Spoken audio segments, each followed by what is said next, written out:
নমস্কার আপনাদের সবাইকে দিশা ব্লগে আবার একটা রান্নার রেসিপি নিয়ে তোমাদের কাছে চলে এসেছি। তো আজকে রান্নার রেসিপিটা একটু অন্যরকম। তো অন্যরকম এই জন্যই বলছি কারণ মা আজকে হাঁসের ডিম দিয়ে কি রান্না করবো আজকে হাঁসের ডিম দিয়ে ডিমের কুরমা করব। তো এর মধ্যে কোনো মশলা সেরকম পড়বে না, সামান্য একটু জিরে বাটা দিয়েই করবো, আর নারকেলের দুধ লাগবে, আর কিচ্ছু না। আচ্ছা চলো, নারকেলের দুধ দিয়ে আর জিরা বাটা দিয়ে আজকে ডিমের কোরমা রান্না করবে মা। তো চলো তোমাদেরকে সেটা দেখিয়ে দিই, আর ভালো লাগলে কিন্তু কমেন্ট করো, অবশ্যই কমেন্ট করবা।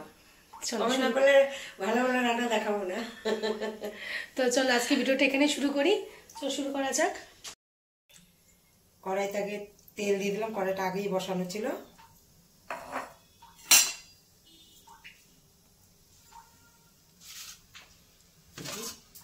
সেদ্ধ করে ছুলে একটুখানি কাটা কাটা করে নিচ্ছি মাঝখানে।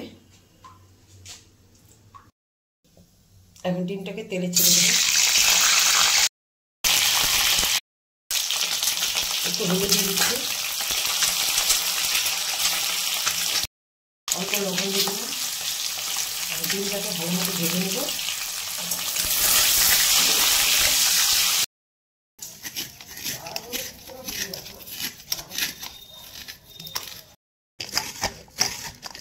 নারকেলের দুধটা লাগবে, আর নিচ থেকে আমি পেস্ট করে নেব।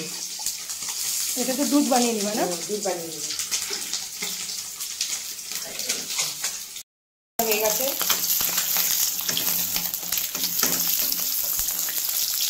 ডিমটাকে তুলে নেওয়ার পর এবার এখানে জিরা সম্বাদ দিয়ে দিলাম, আর দিলাম হচ্ছে জিরা বাটা। তো এখানে আর কোনো মশলা আমি অ্যাড করব না, শুধু জিরা সম্বাদ দিয়েছি আর জিরা বাটাটাই দিচ্ছি।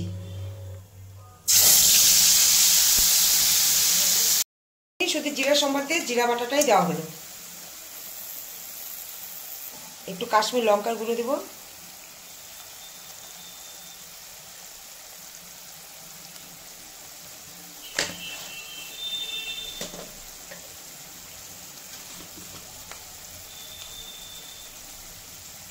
হলুদ দেব,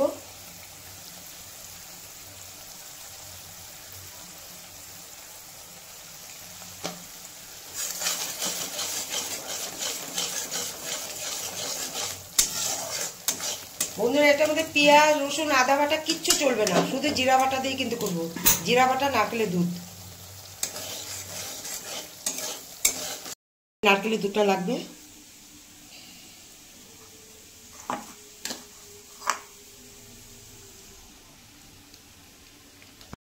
এখন দিয়ে দেবো।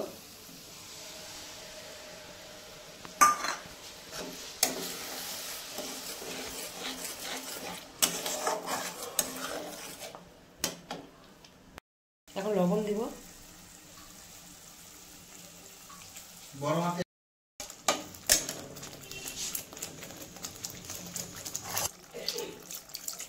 জল দিয়ে দিলাম একটু,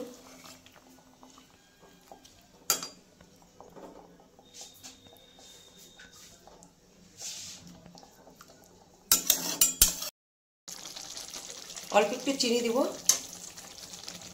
ডিমের কুরমা তো এটা চিনি একটু মিষ্টি না দিলে খেতে ভালো লাগে।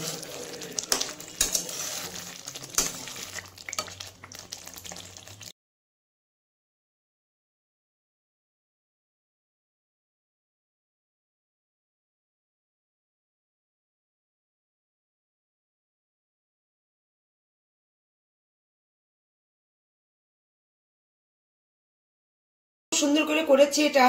এটা বাড়িতে করে অবশ্যই খেয়ে দেখবে, একদম গরম গরম ভাত দিয়ে আরামে টেস্টি খাবে। মাংস ফেল হয়ে যাবে, মাছ মাংস ফেল এই এই নারকেল আর ডিম। এটা জিরে বাটা আর নারকেলের দুধ দিয়ে কিন্তু ডিমের কোরমাটা করা হয়েছে। এটা কিন্তু ডিমের কোরমা বলা হয়, কিন্তু এটা গরম গরম ভাত দিয়ে খেতে কিন্তু অসাধারণ লাগবে। অবশ্যই তোমরা করে খেয়ে আমাকে কমেন্ট করে জানাবে। এটা একদম আলাদা বন্ধুরা, এটা অবশ্যই করে খাবে। একদম মানে কোনো মশলা না, কিচ্ছু না, জিরে বাটা আর নারকেলের দুধ দিয়ে করা হয়েছে। সত্যি বলছি, দেখে মনে হচ্ছে যে অনেক মশলা আছে, অনেক মশলা আছে, কিন্তু কিচ্ছু নেই, নারকেলের দুধটি এত টেস্টি হয়েছে। আর গরম গরম ভাত নামাবা, গরম গরম, আর এটা কারিটা করবা, করে খাবা, খেয়ে একদম আনকমন রান্না যাকে বলে। চলো তাহলে আজকে কিন্তু মা দেখিয়ে দিল একটা খুব সুন্দর রান্নার রেসিপি। অবশ্যই কিন্তু কমেন্ট করে অনেকদিন পর রেসিপি শুরু করছে, কিন্তু ভালো ভালো রান্না নিয়ে চলে আসছে।